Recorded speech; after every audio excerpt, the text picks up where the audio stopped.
in Florida, to be entitled to pain and suffering, which is damages above and beyond your medical bills, you are required to have a permanent impairment rating from a doctor, which means that they have found your body to be damaged, disfigured, injured to a point where you're no longer 100% like you used to be.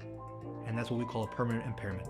Essentially what a doctor will be looking for is a permanent injury or a permanent aggravation of a pre-existing injury, significant scarring or disfigurement, or the loss of an ability to perform a necessary bodily function.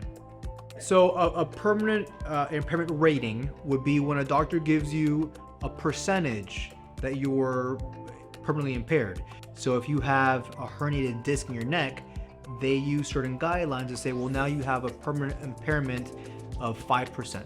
For example, if you break a bone, if you lose a limb, they all have different levels of permanent impairment. Right? The fracture to the wrist is not the same as a tear of your ACL that requires a surgery or a total knee replacement. They're very different, so you get a different level of permanent impairment.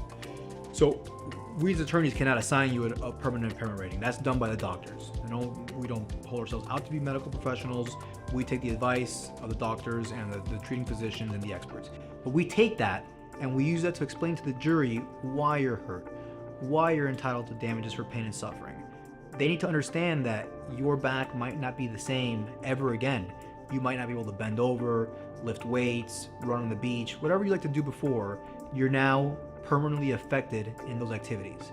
So we take that rating, we take that permanency, and we explain why your case is worth what it should be worth.